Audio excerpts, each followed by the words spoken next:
Boa noite, igreja. Boa noite, igreja. Agora só os vivos. Boa noite, igreja. A paz seja com todos. Eu quero convidar você agora a vir no primeiro milênio. No primeiro milênio, no ano 33. A baia se achava forte. Veio o fogo, consumiu a baia. O fogo se achava forte. Veio então a água, apagou o fogo. A água se achava forte. O vento dividiu a água. Veio o vento então, se deparou de frente à rocha. A rocha então se achava forte. Então veio o homem, destruiu a rocha. Mas veio a morte, destruiu o homem, mas não destruiu o teu Redentor, aquele que vive e reina para todo sempre. A morte não pode segurá-lo. Esta noite, levante-se, dobre-se diante de seus pés. Louvado e agradecido ao nome do Senhor. Digno do Senhor, santo e poderoso ao Senhor. Deus pleno e fiel. O Senhor é digno e a sua majestade está nesse lugar. Digno e poderoso ao Senhor, papai. Gostaria de convidar os irmãos a abrir a Bíblia no livro de 2 Timóteo,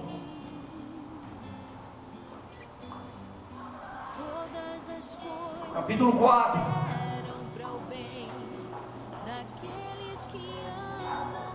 Verso 7.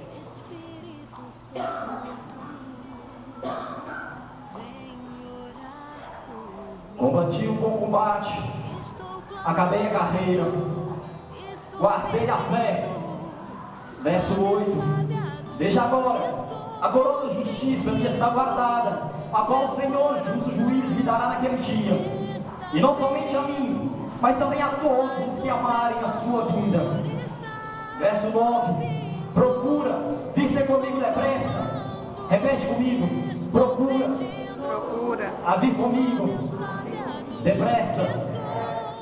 Porque Demas me desamparou, amando o presente cego, e foi para Tessalônica. Crescente para a Galácia, Tito para a Dalmácia. Só Lucas está comigo. Toma marco e traço contigo, porque é muito útil o Evangelho. Livro da casa de Paulo aos Colossenses. Colossenses capítulo 2, verso 12. Sepultados com ele no batismo, nele também ressuscitaste pela fé, no poder de Deus, que o ressuscitou dos mortos. Capítulo 3, verso 1. Portanto, já ressuscitaste com Cristo, buscai as coisas que estão em cima, onde Cristo está sentado à destra do Pai. Louvado seja o Senhor. Se assente sobre os seus assentos. Eu necessito usar. Grande e poderoso ao Senhor. No ano 33, no primeiro milênio, lá estava o nosso Senhor, ressuscitando, para garantir vitória, igreja, para garantir vitória à sua vida e à minha vida. No ano 33, lá estava o Senhor, garantindo a vitória que você precisa para a sua família, para a sua casa. Passa 3 anos, chega o ano 36.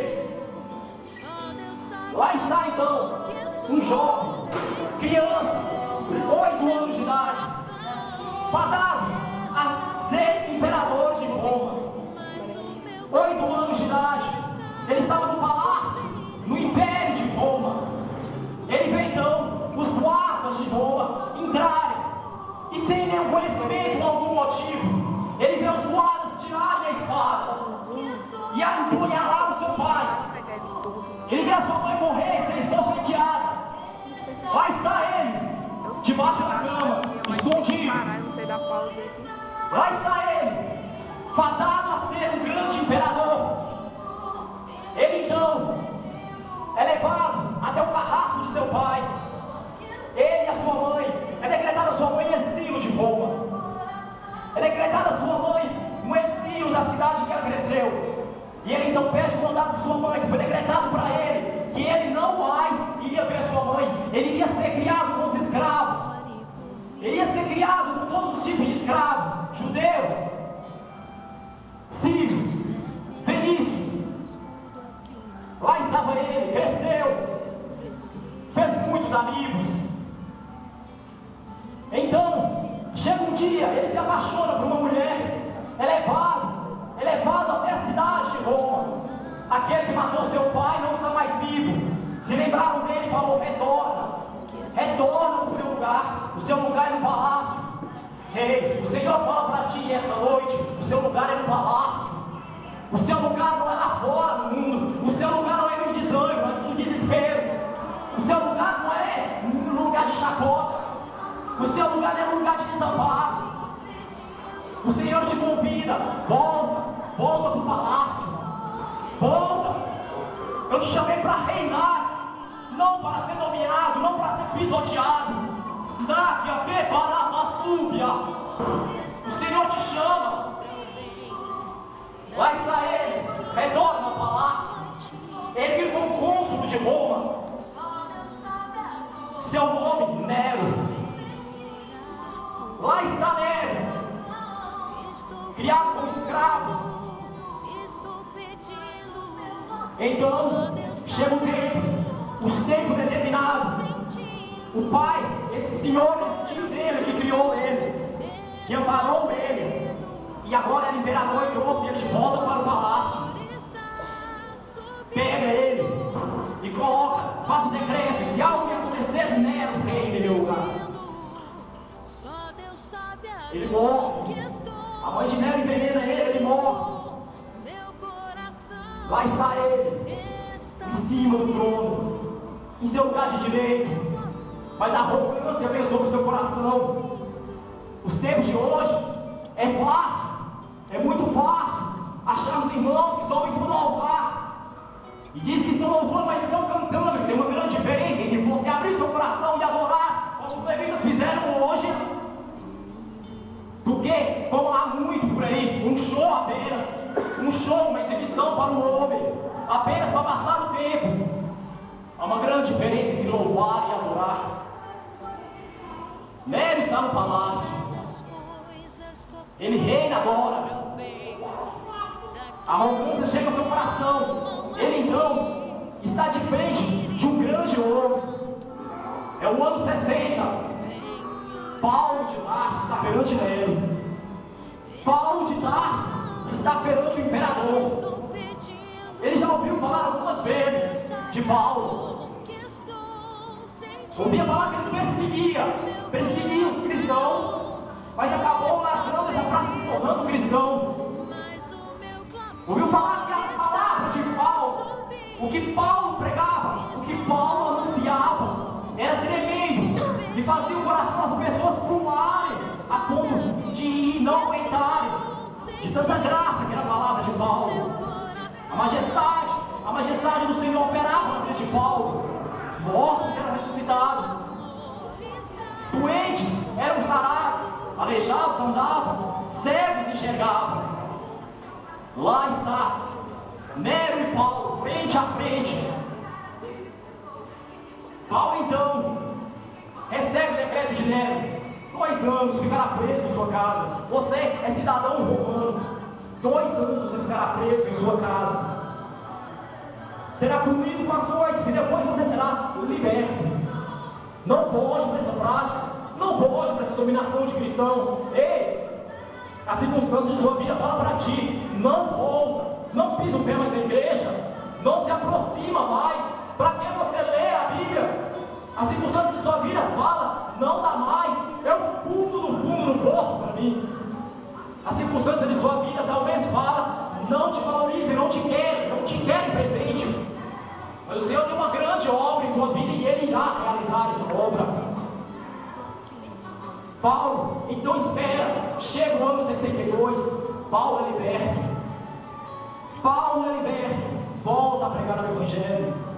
Mas tem um grande diferencial nessa primeira prisão de Paulo. Paulo não estava só. A palavra fala em Atos que Paulo olhou para o lado e viu viu que os discípulos estavam com ele, ele então tomou coragem e falou: eu vou prosseguir, está tudo certo, em breve sairei daqui. Foi que ele escreveu: em breve vocês vão sair daqui, não se preocupem. Escreveu isso na igreja de Éfeso: não preocupa, daqui a pouco estou livre. Deus se controlou de todas as coisas, não importa o cativeiro, não há nada tão longe que ele não possa enxergar e tão oculto que ele não possa tocar. Lá está Paulo pregando novamente contra a ordem do imperador. Essa menina que o imperador se apaixonou na sua juventude, então ele leva ela para o palácio, apresenta ela como uma de suas concubinas. Louvado seja o nome do Senhor. Ela então, quando escuta falar de Paulo, de Tarso, do exército, ela resolve se aproximar. Ela resolve se aproximar então do cristianismo. E ela fica encantada com a manifestação da glória do Senhor. Ela fica encantada com como Deus age. Os deuses assírios não agiam dessa forma. O Deus de Roma não agia dessa forma. Mas o Deus dos cristãos age dessa forma. O seu Deus age dessa forma. O seu Deus trabalha sem cessar, dia e noite ao seu favor. Não há nada que o seu Deus não faça por ti. Louvado seja o nome do Senhor. Lá está ela se aproximando de Paulo. Ela então decide sair do palácio, decide seguir o cristianismo. Larga toda a riqueza e fortuna que Nero poderia te oferecer, todo o comodismo que Nero poderia te dar, e se aproxima então do cristianismo. Chegou o ano 64, o ano onde Nero se torna o mais vil dos imperadores que Roma já viu. O ano em que Nero se transforma no próprio demônio e persegue os cristãos. Lá está Nero. Ele não aguenta a situação em que ele viveu. Viu seu pai ser morto, decapitado em sua frente em Roma. Viu a sua mãe ser esbofeteada em sua cara. Quem fez isso tudo? Um parente. Seu tio assume. Vê sua mãe envenenar seu tio. Ele assume o império. A mulher que ele mais amava larga o império, rejeita toda a oferta dele e se aproxima do cristianismo. Nero literalmente surta. Ele pega uma tocha de fogo, sai por Roma e começa a tocar fogo em Roma. 6 dias, 6 noites são necessários para apagar aquele fogo. Nero detestava tudo que Roma simbolizava para ele, toda a dor que Roma trazia para ele. Ele queria acabar com essa dor. Ei, quantas vezes, não te conheço, mas quantas vezes já pensou em suicídio? Você não queria acabar contigo, e você não acabou porque o teu Deus trabalha por sua vida. Você queria acabar com a dor que existe em teu peito. Nero queria acabar com a dor que existia no peito dele. Lá estava Nero, com a tocha de fogo correndo por Roma. 6 dias e 6 noites necessários para apagar com esse fogo. 6 dias e 6 noites são necessários para juntar toda uma população para apagar aquele incêndio. Nero surta. Os conselheiros de Nero se aproximam dele. Fala: Nero, o povo quer te matar. Culpa outra pessoa. Fala que outra pessoa fez isso. O povo fala que foi tu que fez isso. Eles vão te matar. Lá está Nero, se levanta do seu trono, pega uma carta, escreve nessa carta: de hoje em diante todos os cristãos são acusados de rebeldia perante o império e contra o imperador. Sua sentença é a morte. Lá está Nero, pega o seu anel, sela essa carta. Não há revogação. Os cristãos são caçados, humilhados, dilacerados. Não há piedade. Nero começa um jogo novo em Roma. Ele constrói um circo, onde ele pega, joga a carne dos animais em cima dos cristãos, abre os animais, banham eles com sangue e jogam lá naquele circo, naquela arena. A arena é aberta, sai os leões e todos se divertem com os leões correndo atrás dos cristãos, ensanguentados de sangue. Lá está Nero, querendo mais jogos novos. Ele prende os cristãos, pega eles, crucifica eles. Não é suficiente. É melhor crucificar pela manhã. É melhor crucificar pela manhã. Uma manhã, uma tarde inteira agonizando. Chega a noite, a luz está aparecendo, está brilhando no céu. Ele então pega uma tocha semelhante àquela que ele trouxe em Roma, se aproxima deles, os cristãos que estão lá, vivos na cruz, encosta a tocha, e eles viram uma tocha humana. Todos ao redor de Roma viam isso. Multidões de cruzes pegando fogo, gritos de horror. O cheiro da carne queimada exalava a mais de 11 estádios. Saía de Roma, passava até Atenas, chegava até Corinto. Ei, o teu adversário não briga contigo. Ele procura uma chance para acabar contigo, para acabar com o teu ministério, com a tua família. Mas louvado seja o nome do Senhor, porque o Senhor é Deus e é poderoso para nos guardar e livrar de todo mal. Quantas e quantas vezes os seus olhos foram colocados numa cruz incendiada? Quantas e quantas vezes o desejo do teu coração, o anseio de tua alma foi pregado numa cruz e esperado ser cumprido? Quantas e quantas vezes se levantam na nossa casa, no nosso trabalho, no ministério? Quantas e quantas vezes falam, não vai dar em nada, não serve para nada? Grande força, Senhor, mas galera, surtou de ver o maior psicopata que existiu. Ele então consegue prender 3 cristãos, pressionam eles falam onde eles se reúnem, onde eles congregam em Roma. Então no dia marcado eles entram na casa, chutam a porta, e de cara, a primeira pessoa que eles pegam se chama Paulo de Tarso. Parece cômico, lá vai Paulo, entre chicotes, bufetadas e açoites, lá vai Paulo, novamente, perante o tirano César. Lá vai Paulo mais uma vez perante César. Ele entra na sala do imperador, cumprimenta o imperador.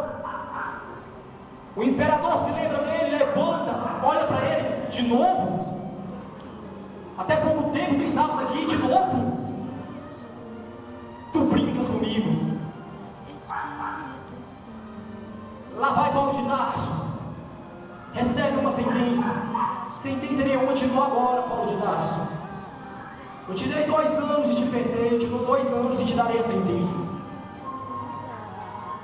Essa segunda prisão é diferente. Essa segunda prisão é dolorida. Paulo de Tarso olha para o seu lado, não vê discípulos. Ele olha para o seu lado, ele não vê Silas, não vê Pedro, o vê Barnabé. Essa segunda prisão é muito dolorida. Ele está só, de longe, somente Lucas, longe. Ninguém. Onde estão os discípulos, apóstolos? Ninguém. Então, está perto de passar os 2 anos. Não levantou nenhum profeta e colocou a mão na cabeça de Paulo e falou: o Senhor vai te salvar. Creio eu. Ele orava e falava: Senhor, o que vai ser? O que vai ser dessa história? Não tinha resposta. Silêncio de Deus. Ocupava o quarto de Paulo e fazia companhia com Paulo. Apertava a mão dele diariamente e falava: meu amigo. Paulo de Tarso sai então de frente a janela do seu quarto, olha para o horizonte, pega uma carta e começa a escrever uma carta. E agora começa a pregação. Começa uma das histórias mais lindas escritas na Bíblia. Direciona essa carta ao meu filhinho amado. Direciona essa carta a ti, Timóteo. Como queria estar contigo, para contemplar as suas lágrimas novamente. Ele escreve a carta. Sua voz está embaçada, ele não consegue falar. Espera Lucas vir o visitar. Ele está livrando Lucas. Lucas está o visitando. Ele entrega para Lucas. E achou, entrega e fala: entrega Timóteo, direciona Timóteo. Lucas pega a carta, passa para Tito. Tito faz o que te presta, passa por Atenas, chega em Corinto. Em Corinto ele pega essa carta e entrega nas mãos de Timóteo. Timóteo, eu acabava de fazer uma pregação, acabava de ministrar. Recebe a carta. Ele vê que Tito não consegue olhar nos olhos dele. Ele então pega a carta e afasta. Vai para o seu quarto. E lá dentro do seu quarto, do seu aposento, ele não sabe porquê, mas algo incomoda em seu peito. Algo incomoda em sua alma. Ele não sabe o que é, mas tem vontade de chorar. E antes que ele perceba, sua canção trema. Ele abre a carta e se depara com essa mensagem: Deus é filho amado. Tu não tens uma fé fingida assim como não teve a tua mãe. A tua avó e a tua mãe Eunice. Interessante. Muito interessante saber que a mãe de Timóteo, Eunice, significa aquela que pertence à vitória. Ei, o Senhor te fez e falou: a ti pertence a vitória. Se faz o tempo. Timóteo, então, toma coragem para prosseguir. O nome Timóteo significa honrado por Deus, aquele que Deus honra. Lá está ele. Se aproxima então do próximo verso da carta. Ele veio um pouco de água antes, ele veio com um pouco de semente em sua mão. Ele se levanta, olha para o céu e fala: Senhor, toma conta. Timóteo, queria estar contigo, Timóteo. Queria conhecer de novo aquelas lágrimas, outras perseguições, frustrações. Quantas vezes Timóteo se levantaram contra nós? Oh, Timóteo, vem comigo depressa. Vem ter comigo depressa, Timóteo. Timóteo, estou só. Afastaram-se de mim, correram para o encontro do mundo, para os prazeres do mundo, me deixaram só, Timóteo. Somente eu fiquei. Timóteo, então começa a lembrar, se recordar de sua infância. Timóteo é um caso muito peculiar na Bíblia. Timóteo é uma pessoa muito personagem muito atraente na Bíblia. Timóteo era filho de pai grego e mãe judia. Os gregos têm, por incidência e por natureza, ser muito orgulhosos. Timóteo não deveria ser orgulhoso. Nasceu conhecido Deus, o Deus do seu pai. Nasceu conhecido Afrodite, Deus do seu pai. Mas também ouviu falar de um Deus que abriu o mar vermelho por sua mãe e sua avó.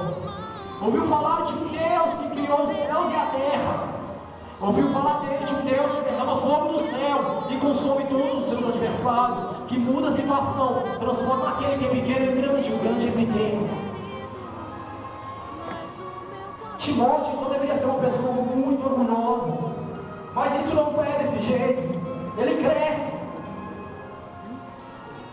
E esse conflito de caráter que a mãe e o pai colocou nele, gera uma grande confusão em Timóteo. Ele se torna uma pessoa introvertida, uma pessoa tímida, uma pessoa com medo.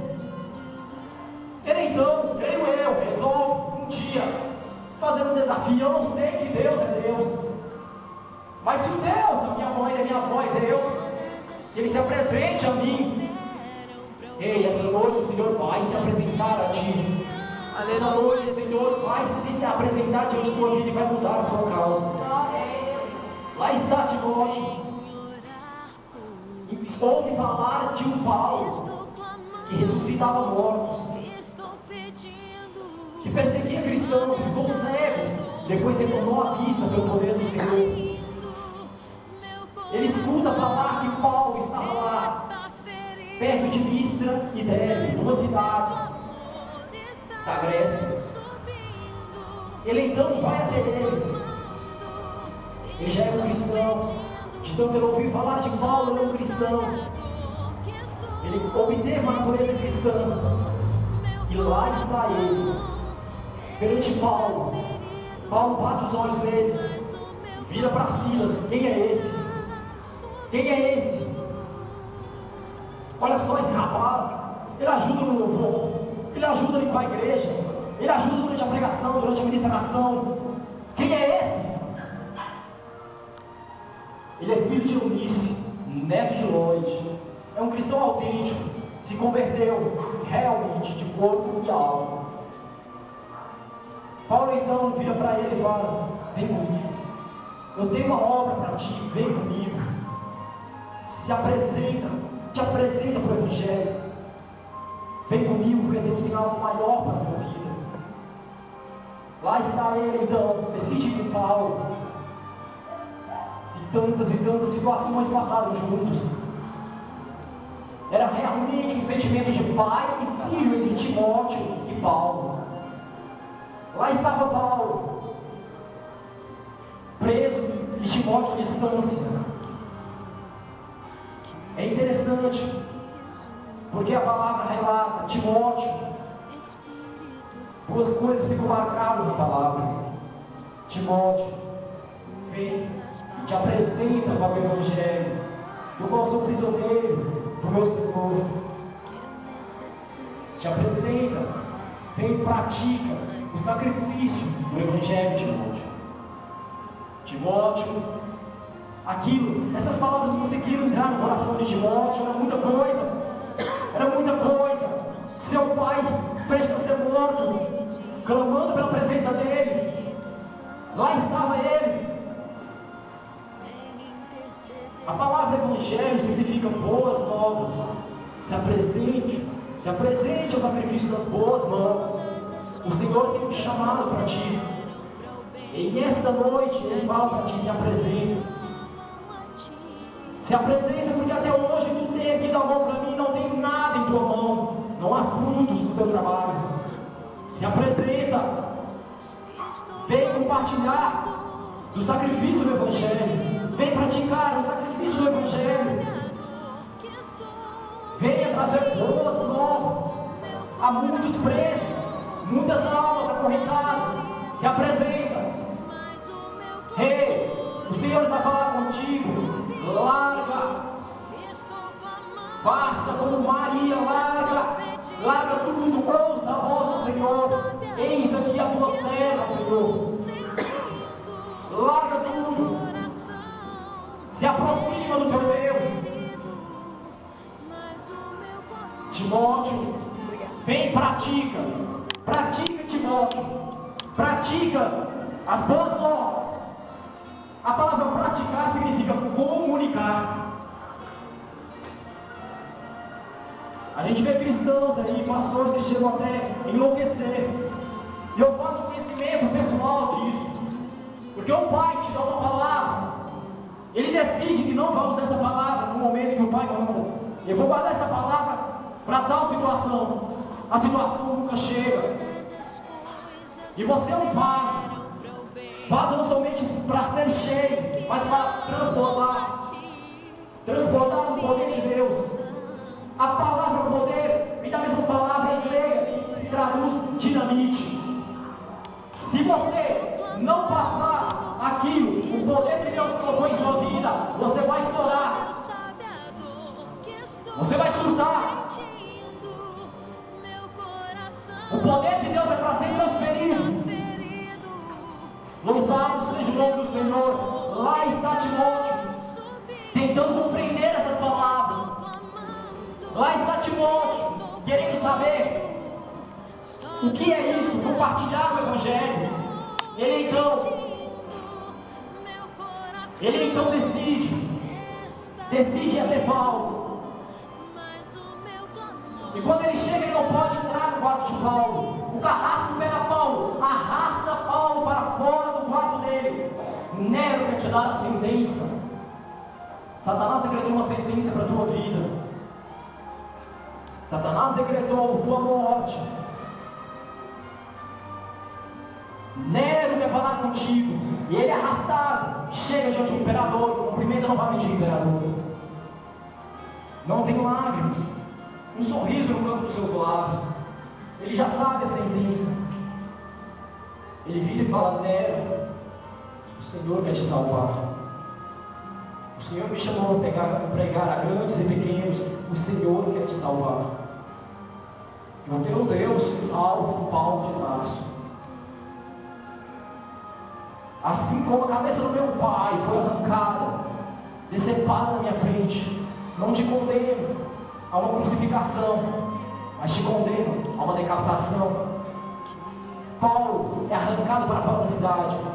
Colocam a cabeça dele, o seu corpo em cima de um tronco.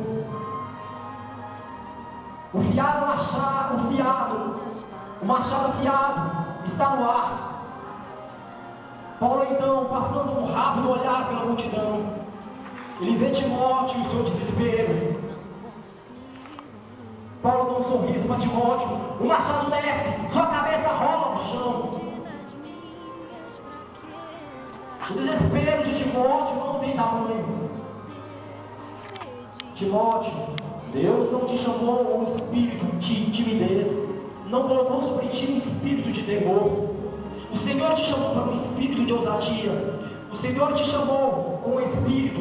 O Senhor te chamou para colocar um espírito de vida sobre ti, de ousadia, Timóteo. Timóteo, é a hora, Timóteo, de você se esvaziar de si mesmo. Timóteo, é a hora de você se aproximar do teu Deus mais e conhecer algo novo. Timóteo, é a hora do Todo-Poderoso te mostrar algo que estava oculto aos tempos, Timóteo. O sacrifício do Evangelho. O sacrifício do Evangelho, Timóteo. Timóteo, Deus está falando contigo. Timóteo, desperta para que os seus sonhos sejam realizados. Não fique à beira do caminho. Não perca a oportunidade de levar as boas novas, Timóteo. O teu Deus te chama a te trazer uma boa nova, Timóteo.